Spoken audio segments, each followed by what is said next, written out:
సదాశివసమారంభాం వ్యాసశంకరమధ్యమాం అస్మదాచార్యపర్యంతాం వందే గురుపరంపరాం.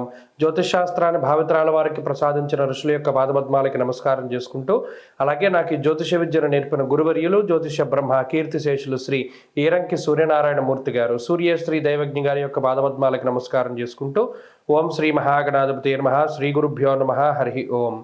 వీక్షకులందరికీ నమస్కారం. డిసెంబర్ నెల 29వ తారీఖు లగాయితూ జనవరి 4వ తారీఖు వరకు ఉండేటువంటి గ్రహగతుల ఆధారంగా ద్వాదశ రాశుల వారికి ఈ వారం ఏ విధమైనటువంటి శుభాశుభ ఫలితాలు కలగబోతూ ఉన్నాయో ఈ కార్యక్రమం ద్వారా తెలుసుకుందాం. అందులో భాగంగా ఈ వారం ఉండేటువంటి గ్రహస్థితిని కనుక గమనిస్తే, వృషభ రాశి యందు గురువు వక్రించి సంచారం చేస్తూ ఉన్నారు.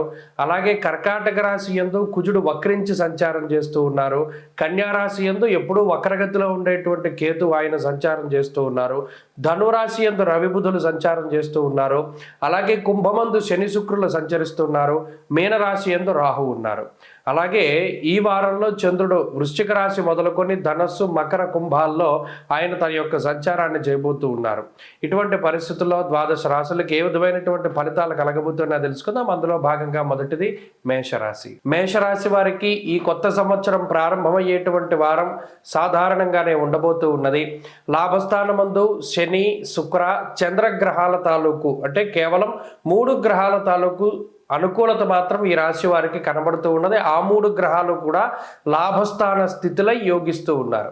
మిగతా గ్రహాలు అనగా కంటక స్థానంలో ఉండేటువంటి కుజుడు కానివ్వండి, వ్యయస్థానమందు ఉన్నటువంటి రాహువు కానివ్వండి, వక్రించినటువంటి గురువు కానివ్వండి, ఇలా గ్రహాలు కొంత ప్రతికూలంగానే ఉన్నాయి. అయితే గత వారంతో పోల్చుకుంటే అనుకూల ప్రతికూలతల్లో ఏ విధమైనటువంటి మార్పులు లేదు సరికదా. చంద్రబలం కూడా కొంత పెరిగిన కారణం చేత ఈ లాభస్థాన స్థిత 3 గ్రహాల వల్ల కొంత ఆనందదాయకమైనటువంటి వాతావరణమే ఉంటుంది.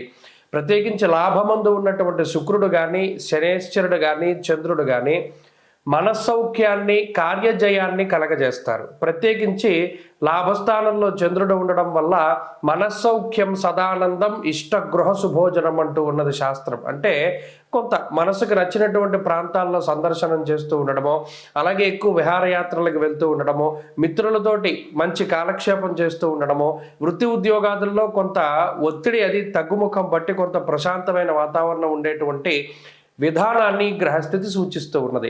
అయితే మిగతా గ్రహాలు ఏవైతే ఉన్నాయో అనగా కుజుడు కానీ, వక్రించిన గురువు కానీ, రాహువు కానీ కొంత శారీరక శ్రమను కలగజేస్తూ డబ్బు ఖర్చుని కలగజేస్తూ ఉంటారు. ఈ 2 విషయాల పరంగానే ఈ వారం కొంత జాగ్రత్తగా ఉండాలి.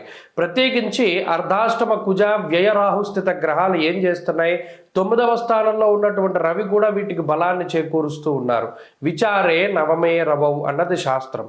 ఇక్కడ ప్రత్యేకించి జోదము లేదా స్పెక్యులేషను, అనవసరమైనటువంటి దానిలో కొంత డబ్బు ఇన్వెస్ట్ చేయడము, వ్యసనాల రూపేణా ధనాన్ని ఖర్చు పెట్టడానికి కూడా ఈ గ్రహస్థితి అవకాశాన్ని కల్పిస్తూ ఉన్నది. కాబట్టి ఈ కొత్త సంవత్సరంలో అటువంటి ఈజీ మనీ కోసం ప్రయత్నాలు అవి చేయకుండా కొంత జాగ్రత్తగా కాపాడుకుంటూ ముందుకు వెళ్ళడం ద్వారా ఈ గ్రహస్థితి నుండి కొంత బయటపడగలుగుతారు. కుటుంబపరమైనటువంటి విషయాలు సామాన్యంగానే గోచరిస్తూ ఉన్నాయి. వృత్తి ఉద్యోగాలకి సంబంధించినటువంటి విషయాలు కొంత సానుకూలంగా గోచరిస్తూ ఉన్నాయి. ఆరోగ్యానికి సంబంధించినటువంటి విషయాలపై కూడా కొంత శ్రద్ధ అవసరం. మరీ ముఖ్యంగా చంద్రుడు 9వ స్థానంలో సంచరించేటువంటి ఈ మంగళ బుధ వారాల్లో ప్రత్యేకించి కొంత జాగ్రత్తగా ఉండాలి.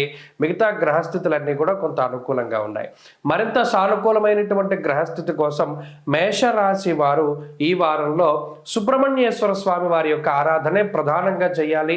అటు అర్ధాష్టమ కుజుడు వ్యయరాహు ఉన్నంత వరకు కూడా సుబ్రహ్మణ్య ఆరాధన చేయడమే చాలా యోగ్యమైనటువంటిది.